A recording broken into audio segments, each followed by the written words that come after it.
my favorite people, today we're going to be reacting to the top 10 places to visit in Ireland. Since last night, my mind has been riddled with this Oprah, Kate Middleton, Meghan Markle, the Queen, all this drama going on in the UK, and I just need a break from it. So I thought, why not look at the beautiful places in Ireland and see where I would potentially want to travel once this pandemic is over. So let's get into it. Subscribe if you're new here for more culture reactions. Don't mind the big furry jacket, I'm just freezing. Like the video so I can do more in the future, and DM me any video requests you have over on Instagram.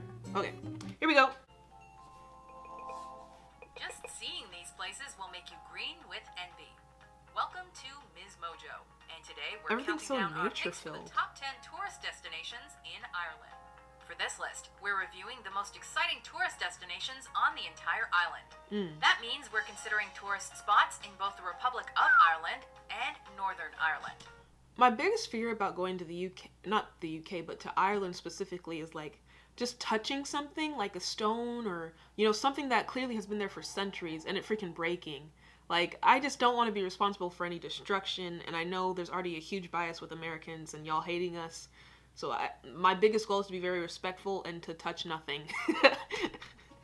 Number 10, the Guinness Storehouse. Storehouse? Located in Dublin, this 7-floor building's interior is carefully and appropriately designed in the shape of a Guinness pint glass. The building was originally built in 1902 as a fermentation plant for the St. James Gate Brewery, which is where Guinness has been brewing the black stuff since 1759. So I'm assuming Guinness is like a big name brand over there with y'all? I'm not much into alcohol, so I don't know, but it seems like an important building. Would I visit? Let me know, is it worth a visit? The storehouse educates you on all of Guinness's history, so you'll learn how the company started, the brewing process, and can even grab a pint at their 7th floor gravity bar that overlooks the city and offers stunning views. If only they had a Equally slide. historic is the old Jameson Distillery, which was established in 1780 and is definitely worth a visit too. It's pretty. Number 9, Trinity College. Trinity College was founded in 1592 under Queen Elizabeth I, and that's insane. 1592! And it's still running. That's wild. Oh my god. Ireland's oldest university. Beautiful stone architecture abounds throughout their Dublin-based campus.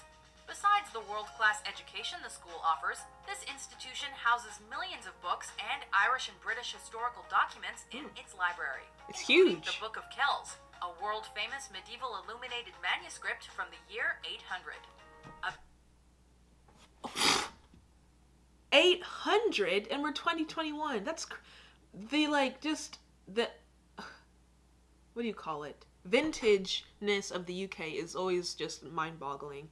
And I wish I could go back in time so I could start my college journey over in the UK, because one, it would be a lot cheaper, and two, I just feel like I'd get a better experience in, aside from my academics, I would get a whole world education too, like just on culture, on how to present yourself, how to behave in public with people who are different from you. Like, my biggest regret with college, or like my adult life so far, my young adult life, is not being able to go to school abroad. Yeah. I would love to go in the UK. For any traveler visiting Ireland, even if you're sick of school. Number 8, the Burren. While the Burren is Ireland's smallest national park, at a mere 5.8 square miles, the area it's found within is renowned for its karst landscape, meaning its natural limestone paved landscape, which is handsomely defined by its grikes, that is, its natural formed cracks. The park is filled with ancient history. Archaeologists have found at least 90 megalithic tombs and a variety of medieval structures, such as the Caherconnell Stone Fort, as well as Corcomroe Abbey.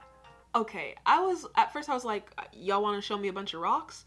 But the fact that people are buried there and like they have different structures from like who even knows how old they are, that's really interesting too. So I'm getting a lot of what is important in Ireland, for tourists anyway, is obviously the alcohol, because y'all be drinking a lot, and the natural like aspect of it, the nature of it. Compared by some to walking on the moon, there is almost too much to see here.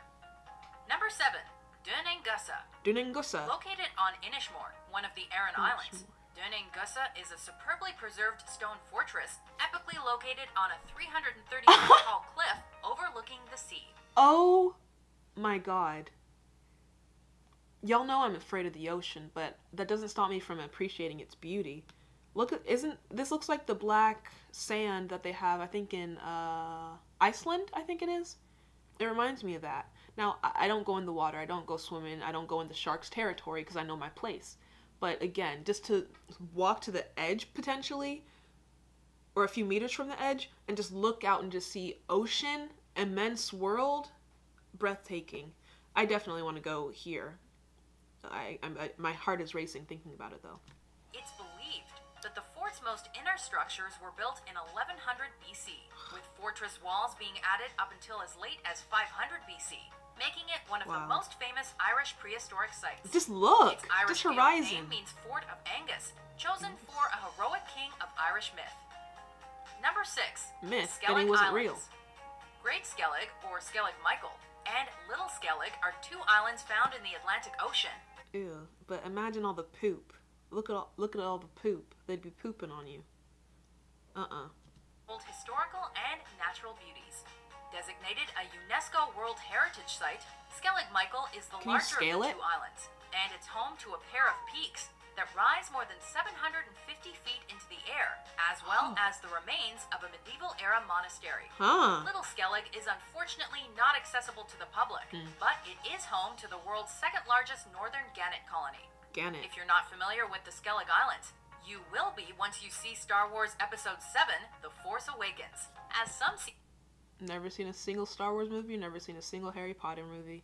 And before y'all tell me to go watch them, I don't have the time. From that movie were filmed on Skellig. Number 5. The Giant's Causeway. Located on Northern Ireland's northeast coast, the Giant's Causeway is a collection of approximately 40,000 interlocking basalt columns that were naturally formed most likely between 50 and 60 million years ago. Due to its peculiar... Excuse me? Did she say million years ago? Collection of approximately 40,000 interlocking basalt columns that were naturally formed most likely between 50 and 60 million years ago. What the heck? 50 to 60 million years ago. You better have that place fenced off because you know humankind, they destroy it or do some nonsense to it. 50 million years. Holy shit. Oh my god. And those, she said those were made naturally? There's no way.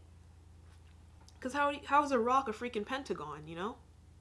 And there's a bunch of them. 50 million, holy crap. Due to its peculiar look, this site has had a wide range of myths developed around it. It's wild. One of which is that an Irish giant named Finn McCool built this beautiful landscape to fight a Scottish giant across the North Channel. I would love to get into y'all's mythology. I've always been into like Greek mythology and all that stuff. And to be completely honest, I didn't know y'all had like your own myths or allegories or whatever. So yeah, folklores. We can look into that if y'all want, but it's just something new. Freaking Irish giant fought a Scottish giant and created a fort with the Pentagon rocks from 50 million years ago. That is something to wrap my American mind around. UNESCO designated this stunning site a World Heritage Site in 1986 because of its inherently unique nature. You're just standing on it. One of Northern Ireland's most popular attractions. They're just standing on it. Number 4. Cliffs of Moher. The Cliffs of Moher gloriously overlook the Atlantic Ocean at Hag's Head on Ireland's west coast, and their height ranges between 390 and 702 feet above the water. Imagine falling. Visitors can gaze out into the Atlantic and view the Aran Islands, look south to see Loop Head, and gaze north to see the 12 Pins and Monturk's mountain ranges. Naturally beautiful in many ways, these cliffs are home to over 20 bird species, with more than 30,000 birds residing there. 30,000? As if you need another reason to visit, the cliffs have been featured in a wide range of films, such as The Princess Bride and Harry Potter and the Half-Blood Prince. Number 3. Blarney Castle. Blarney Castle was initially built before the year 1200. However, the main stone keep that tourists love to visit was built in 1446 after the original structures were demolished. During the Irish Confederate Wars, Blarney was seized by the English in 1646. Y'all had Confederates too? You know, American Confederates were the racist people who wanted to keep slaves. Was that how y'all's... She said that the Irish were fighting the English and y'all were the Confederates. Someone explain that. But also, it would be interesting, not just for reactions, but also to visit, to see, like, the castles where people actually lived, like the royals and all that stuff, or where battles were actually fought. That would be really interesting, again, to visit and react to. So let me know what other culture content you want to see, historically. While this castle has seen its fair share of violence, visitors flock there to see what remains of the castle. But perhaps the most popular sight on the grounds is the famous Blarney Stone, which tourists can kiss while hanging off a wall drop upside down. Successfully kissing the Blarney Stone supposedly heightens the kisser's eloquence. Whether you want to look... Wait, what? No offense, I don't want to be disrespectful, but if you kiss a rock, you'll be more elegant. Ugh! Imagine all the people who have kissed that place. You're gonna get syphilis on your lips. Oh my. To kiss, Blarney Castle is a must. I want to go. Killarney National Park. Established in 1932, this was Ireland's first ever national park. The park houses a variety of wildlife, particularly the country's only population of red deer, as well as many centuries-old man-made constructions, such as Ross Castle. But the park is primarily a nature conservatory, with various rare species and a diverse habitat. And if you want to see what life outside the park is like, the Ring of Kerry cuts through Killarney National Park and is a 111-mile tourist circuit that showcases stunning views throughout County Kerry. That's something I have to do. Just a freaking, what do you call it? A charter ride? A carriage ride throughout Ireland. That would be amazing. And even the chariot thingy was like cool looking. I can't wait. Before we get to our #1 tourist destination in Ireland, let's review some honorable mentions. St. Patrick's Cathedral. I'd have to go there for sure.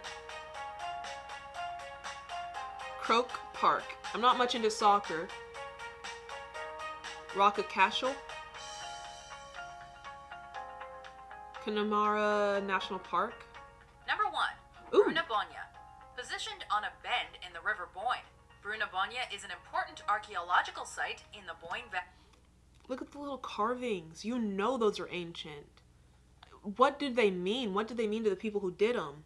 You know, we just get to look at them and they look like swirls, but I'm sure they had huge significance back in the day.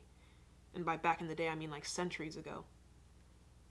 It's the history for me that like just makes me blown away. Which is befitting, since its name in Irish Gaelic means Palace of the Boyne. This Neolithic mound complex originated as early as the 35th century BC, predating such world-famous attractions as the Egyptian pyramids. Known for its early implications in scientific and astronomical advances, the site Hold on. Sorry. When was Jesus around? So while y'all are like building tunnels and rock formations, what was Jesus doing? He was over in Israel doing his stuff. And y'all were making stuff, like building stuff. That's wild. Contains a wide range of stone monuments and at least 40 passageways, such as the world-famous Newgrange, many of which possess beautiful megalithic art. Because of its beauty and significance, UNESCO fittingly named this a World Heritage Site in 1993.